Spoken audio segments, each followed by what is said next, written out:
ఓం నమో భగవతే శ్రీరమణేశాయ. రమణ భక్తులకు స్వాగతం, నమస్కారం. యస్య దేవే పరాభక్తి యదా దేవే తథా గురౌ తస్యైతే కథితార్థాః ప్రకాశంతే మహాత్మనః అను శ్లోక భావమునకు సజీవోదాహరణమనదగిన మహనీయులు శ్రీ లక్ష్మణ శర్మ మహోదయులు. ఆయన గురుభక్తి మూర్తి భవించిన విశిష్ట వ్యక్తి. శ్రీ భగవద్ రమణ మహర్షి తన భక్తుల ప్రమోదము కొరకు అమృతమైన ఆత్మతత్వమును తెలుపు ఉళ్ళదు నార్పడు అను గ్రంథమును ప్రేమతో తమిళ భాష యందు రచించారు. దానిని వినయ విభూషణులకు శ్రీ లక్ష్మణ శర్మ గారు తన మనశ్శాంతి కొరకు సరళమైన సంస్కృత భాషలో అనువదించారు. ఆ గ్రంథము సమిన్మయ భాస్కరమనియు నిరంతరము ముఖ్యులు అధ్యయనం చేయదగినదనియు శ్రీ శర్మగారు గ్రంథావతరణమునందు చెప్పారు. శ్రీ రమణ హృదయం అద్వితీయమైన అద్వైత హృదయము. రచయిత మూల గ్రంథమును శ్రద్ధాభక్తులతో బహు పర్యాయములు పరిశీలించి వ్యాఖ్యాన నిరపేక్షముగా ఈ సంస్కృత అనువాదమును సంతరించినారు. ఆయన తన మనశ్శాంతికై దీన్ని వాసినట్టు చెప్పుకొన్నను ముముక్షులైన సాధకులకు సద్యశాంతిని ప్రసాదింప సమర్థమైన ఈ ఉత్తమ గ్రంథము. మంగళము, వివేక ప్రకరణము, సాధన ప్రకరణము, అనుభవ ప్రకరణము అని రచయిత విషయ విభాగంలో గావించినారు. ఉత్తర భాగమున గ్రంథాంతరస్థ విషయములను కొన్నిటిని తాను ప్రత్యేకముగా శ్లోకబద్ధములను గావించి కొన్నింటిని యథాతథంగా గ్రంథకర్త గ్రహించినారు. అన్నయు సాధకులకు పరమోపాదేయములే.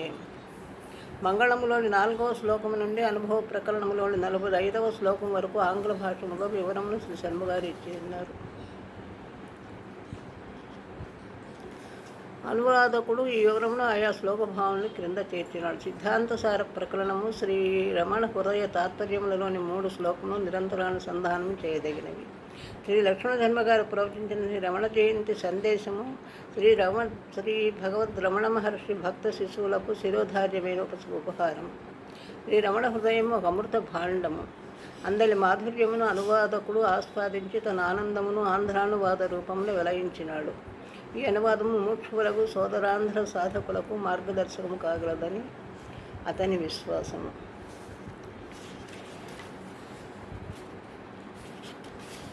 ఓం నమో భగవతే శ్రీరమణేశాయ. శ్రీరమణ దర్శనము గ్రంథావతరణము.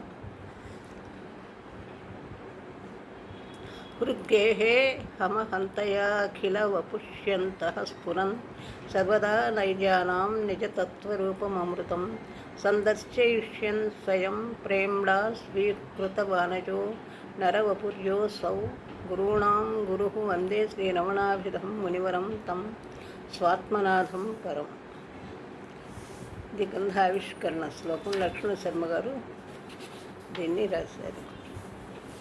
దాని భావం చెబుతున్నారు. సర్వజీవుల హృదయమునందు నేను నేను అని నిరంతరము ప్రకాశించుతూ తన భక్తులకు శాశ్వతమైన తన యథార్థ స్వరూపమును స్వయముగా తెలుపవలన తలంపుతో జన్మరహితుడును గురువులకు గురువును అగు శ్రీ రమణ భగవానుడు ప్రేమతో మానవ దేహమును ధరించినాడు. నా ఆత్మరూపుడైన ప్రభువు సర్వోత్తముడు నవ్వు మునిశ్రేష్ఠునకు నమస్కరించుతున్నాను అని రచయిత ముందు భగవాన్ రమణ మహర్షికి నమస్కారం చెప్తున్నారు. ప్రేమ్లాయం రమణో మునిర్వరయచేద్ గ్రంథం నిజానాం ముదే ద్రవిద్యా నిజతత్వరూపమమృతం సందర్శయంతం స్ఫుటం తత్యక్త్యా తమ సూర్యకోపి వినతశ్చక్రే తదీయః కృతిం గైర్వాణ్యా సరళామిమాం రమణనామ్నీం మనశ్శాంతయే. శ్రీ రమణ మహర్షి తన భక్తుల ఆనందం కొరకు శాశ్వతమగు తన యథార్థ స్వరూపమును స్పష్టముగా తెలుపునట్టి గ్రంథమును ప్రేమతో తమిళ భాష యందు రచించిరి. వినయశీలుడగు ఆయన భక్తుడకుడు ఆయన అనుగ్రహ బలముతో తన మనశ్శాంతికై ఆ తమిళ గ్రంథమును సంస్కృత భాషలోనికి అనువదించి రమణ హృదయము అని పేరుగల సుబోధముగు ఈ గ్రంథమును వ్రాసినాడు. రచయిత తన పేరు చెప్పుకో కోపి వినతః ఒకానొక వినమ్రుడు అని చెప్పుట చేత ఆయన అహంకార రాహిత్యం తెలియచున్నది. రచయిత లక్ష్మణ శర్మ రచిస్తున్నారన్న పేరు కూడా తను చెప్పుకోకుండా కోపి వినతః ఒకానొక వినమ్రుడు అని చెప్పుట చేత ఆయన అహంకార రాహిత్యం తెలియచున్నది.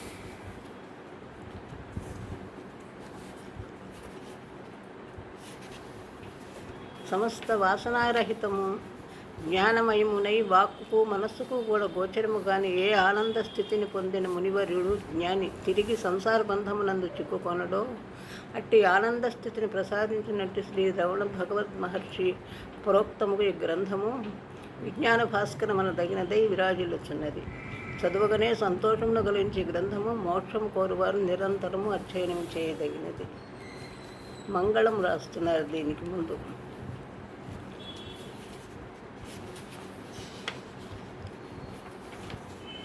సద్వస్తువు అనున్నది లేనిచో ఈ ప్రపంచమునందు అస్తిత్వ బుద్ధి ఉన్నది అని బుద్ధి ఎట్లు కలగగలదు? సద్వస్తువు ఒకటి ఉండి తీరాలనేది చెప్తున్నారు. ఎట్లుండగలదు? సత్య చైతన్యము సద్వస్తువు కంటే వేరైనదా? సత్యవస్తువు ఒక్కటే సద్వస్తువు అన్నమాట. ఆ సద్వస్తువు ఆలోచన శూన్యమై హృదయమునందు ఉన్నది గనక హృదయమే అని పేరు గల సద్వస్తువును ధ్యానించేవాడు వేరుగా ఎవడు ఉన్నాడు? హృదయమే ఆ సద్వస్తువు. ఎవరి హృదయం వారికి సద్వస్తువు. ఇక్కడ రమణ మహర్షి చెప్తున్నది ఏంటంటే ఎవరి హృదయమే వారికి సద్వస్తువు. ఆలోచన శూన్యమై హృదయమునందు ఉన్నది కనుక హృదయమే అని పేరు గల ఆ సద్వస్తువును ధ్యానించేవాడు ఎవరు వేరుగా ఉన్నాడు? ఎవరు లేడిహ. ఆ సద్వస్తువుని ధ్యానముతో తెలుసుకున్నట ఎట్లు? ధ్యానముతో సద్వస్తువుని ఏ విధంగా తెలుసుకోవాలి? కావున నశించిన మనసుతో హృదయం లోపల సద్వస్తు రూపమున ఉండుటే ఆ సద్వస్తు ధ్యానమగును. నశించిన మనసుతో మనస్సు నశించిన తర్వాత అంటే ఆలోచనలు ఇటువంటివేవి కూడా లేని మనస్సుతోటి హృదయం లోపల సద్వస్తు రూపం ఉండుట చేత దాన్ని ధ్యానం చేయటం వలన సద్వస్తు రూపమును మనం తెలుసుకొనగలుగుతున్నాము. మనస్సే బంధము. ఆ మనస్సును దాని మూలమునందు సత్యమైన ఆత్మయందు నశింపచేయటం వలన సాధకుడు సత్యాత్మగా ఉండుటను తన స్వీయ సహజ స్థితిని పొందును. అదే మోక్షము. అదే ఈ ప్రథమ మంగళ శ్లోక సారము. మనస్సే బంధం అన్నింటికీ కూడా. అది మొదటి నుంచి భగవాన్ రమణ మహర్షి చెప్తూనే ఉంటారు కదా. ఈ మనస్సును దాని మూలమునందు సత్యమైన ఆత్మయందు నశింపచేయుట వలన సాధకుడు సత్యాత్మగా ఉండుటను తన స్వీయ సహజ స్థితిని పొందును. అదే మోక్షము. ఇదే ప్రథమ మంగళ శ్లోకాన్ని యొక్క సారము. ప్రతి వ్యక్తికి దృష్టయోగు తాను దృశ్యముకు ప్రపంచమును రెండునూ తెలియను. ఆ రెండు సత్యమని కూడా అతడు భావించును. కానీ నిరంతరముగా అస్తిత్వము కలది మాత్రమే సత్యం. అస్తిత్వం అంటే నశించందేదో అదే సత్యము. ఈ పరీక్షతో విచారించినతో ద్రష్ట అతని దృశ్యము అను రెండూ కూడా అసత్యములే. అంటే చూసేవాడు చూడబడేది రెండూ కూడా అసత్యములే అని చెబుతున్నారు. ఇవి అస్థిరముగా భాషించును. ఇవి జాగ్రత్త స్వప్నావస్థల్లో మాత్రమే కనిపిస్తాయి. సుషుప్తి అవస్థలో కనిపించవు. అనగా మనస్సు పనిచేయునప్పుడు మాత్రమే అవి భాషించును. మనస్సు పనిచేయుట ఆగగానే భాషింపవు. అందువలన ఈ రెండును మనస్సు యొక్క ఆలోచనలే. మనస్సు పుట్టుటకు అణుగుటకు మూలమొక వస్తువు ఉండి తీరవలెను. ఆ వస్తువు నిరంతరము అవిచ్ఛిన్నమునకు అస్తిత్వం కలదై ఉండవలెను. మనస్సు పుట్టడానికి కానీ నశించటానికి కానీ రెండింటికి కూడాను దానికి సాక్షిభూతమైనటువంటి ఒక వస్తువు ఉండి తీరవలసిందే. ఆ వస్తువు అవిచ్ఛిన్నంగా అస్తిత్వం కలదై ఉండాలి. అంటే స్థిరమైనదిగా ఉంటుంది. అది అనగా సద్వస్తువు అయి ఉండవలెను. దివ్యజ్ఞాన సారభూతమైన ఉపదేశమును అనగా ప్రపంచము జీవుడు కూడా మూలముకు సద్వస్తువు నుండి ఆవిర్భవించిన అసత్యముకు అభాసములనియు అవి త్రాడునందు కల్పించు కల్పిత సర్పం వంటివనియు పరమగురువుకు భగవద్రమణుల పై వాక్యములలో తెలుపుతున్నారు. పై భావములోని సద్వస్తువు అన్నది లేనిచో ఈ ప్రపంచమునందుల అస్తిత్వ బుద్ధి ఉన్నది అని బుద్ధి ఎట్లుండగలదు అను ప్రథమ వాక్యం యొక్క అర్థం ఇదే. ఇప్పుడు ఆ సద్వస్తువు స్వయం వ్యక్తమా లేక తద్భిన్నమా అను ప్రశ్న వస్తుంది మనకి. చైతన్య శూన్యములైన వస్తువులు స్వయం వ్యక్తములు కావు. అవి మరి ఒక వస్తువు వలన వ్యక్తములగును. చైతన్యం మాత్రమే స్వయం వ్యక్తము. ఆ విధముగా పైన నిరూపింపబడిన సద్వస్తువు చైతన్య లేక తద్భిన్నమా అన్నదే ప్రశ్న. దీనికి సమాధానము పై భావములోని సత్య చైతన్యము ఆ సద్వస్తువు కంటే వేరైనదా అను ద్వితీయ వాక్యమునందు ఇయ్యబడినది. ఆ సద్వస్తువు చైతన్యమని దీని భావం. చైతన్యం వల్లనే మనకేదైనా కూడా స్ఫురిస్తుంది అనేది ఈ వాక్యం యొక్క భావం. ఇప్పుడు ఇంకొక ప్రశ్న ఇస్తున్నారు. సద్వస్తువు చైతన్యవంతమని చెప్పక చైతన్యమే అని ఎలా చెప్పవలను? ఆ సద్వస్తువు చైతన్యమే అని ఎందుకు చెప్పాలి? ఇంకొక వస్తువుగా ఎందుకు చెప్పకూడదు అంటే దీనికి సమాధానం చెబుతున్నారు. మనస్సు చైతన్యవంతము, కానీ దాని చైతన్యం అవిచ్ఛిన్నమైనది, అంటే స్థిరమైనది కాదు. మనస్సు చంచలం అనేది అందరికీ తెలిసిందే కదా. అది సుషుప్తిలో తన చైతన్యమును కోల్పోవును. సత్యవస్తువు కూడా చైతన్యవంతమై ఇక్కడ బోధింపబడిన విధంగా చైతన్యం కానిచో అప్పుడు అది మనస్సు వలె అవిచ్ఛిన్నముగా చైతన్యవంతము కాలేదగును. అందువలన దాని చైతన్యమును అణిచివేయి మరి ఒక చైతన్యవంతమకు వస్తువును మనం ఊహించుకునవలసి వచ్చును. ఆ విధముగా వస్తు పరంపర అనంతంగా కొనసాగును. ఇది అవస్థా దోషముగా చెప్పబడింది. చైతన్యమే తన స్వభావముగా గల వస్తువునందే నిర్ధారణ లేక నిశ్చయము ఉండగలడు. కావున అది సద్వస్తువు చైతన్యమే. వాస్తవముగా అది చైతన్యముగా ఉండుట వలననే దానికి వాస్తవికత సిద్ధించుతున్నది అని చెప్తున్నారు. అంటే మరి ఒక చైతన్య వస్తువు అనేది లేదు, ఉన్నది ఒకటే చైతన్యవంతమైన వస్తువు, అదే సిద్ధించుతున్నది. వాస్తవికత చైతన్యముగా ఉండటం వల్లనే దానికి వాస్తవికత సిద్ధించుతున్నది. అంటే చైతన్యం అనేది స్థిరంగా ఉన్నది అనేది ఇక్కడ స్పష్టంగా చెప్పగలుగుతున్నది. చైతన్యం వల్లనే మనస్సు బుద్ధి అన్నీ కూడా పనిచేస్తున్నాయి. ఈ ఉపదేశం క్రింది విధముగా ధృవీకరింపబడినది. ప్రపంచము దానిని దర్శించే వ్యక్తి మనోభావములు మాత్రమే.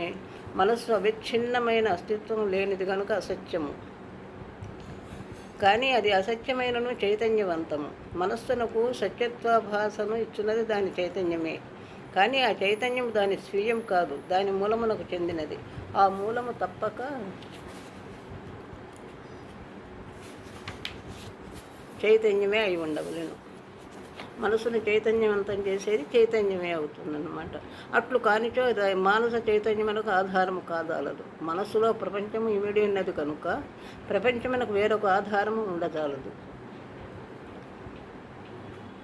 ఏకైక సద్వస్తువుకు ఆ చైతన్యమును వేరు చేసి చూపుటకై ఇది శుద్ధ చైతన్యము అని చెప్పబడినది.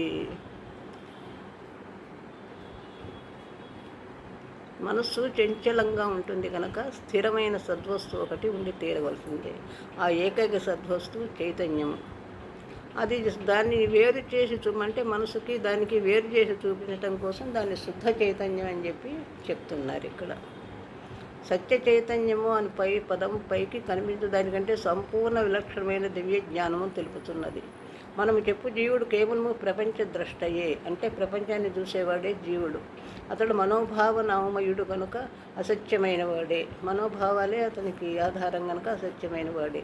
తద్భిన్నముగా ఆత్మ నిర్వివాదముకు సద్వస్తువు. కావున జీవుడు అనబడువాడు ఆత్మ కాడు. ఆయనతో ఆత్మ ఏది? అది ప్రపంచమునకు దాని ద్రష్టకు కూడా మూలముగు సత్య చైతన్యము, శుద్ధ చైతన్యం అయి తీరవలెను. అది అట్లే అని మనకు దివ్య జ్ఞానము చెప్పుతున్నది. అసత్యమగు ఆత్మ వైయక్తిక జీవుని నుండి వేరుగా గావింపబడిన సత్యముకు ఆత్మ శుద్ధ చైతన్యమే. ఇది మాత్రమే సత్యము. కావున మన యథార్థ స్వభావమును బట్టి మనము నశించువారము బద్ధులము కాము. ఆ పరమ సద్వస్తువే మనము. బంధము బాధ మనస్సునందు పడుతుకు భ్రాంతులే. అంటే జీవుడు అసత్యుడు, అసత్యమైన వాడు కాదు. వైయక్తి జీవుని నుండి వేరు గావింపబడిన సత్యము ఆత్మ శుద్ధ చైతన్యమే. ఇది మాత్రమే సత్యము. కావున మన యథార్థ స్వభావమును బట్టి మనము నశించువారము కాము, బద్ధులము కాము దేనికి. ఆ పరమ సద్వస్తువే మనము. ఆ బంధము బాధ మనస్సునందు పడుతుకు భ్రాంతులే అని చెప్పి భగవద్ రమణ మహర్షి శిష్యుడైనటువంటి లక్ష్మణ శర్మ గారు చెబుతున్నారు అన్నమాట. తర్వాత మళ్ళీ తెలుసుకుందాం. నమస్తే. భగవతే శ్రీ రమణేశాయ.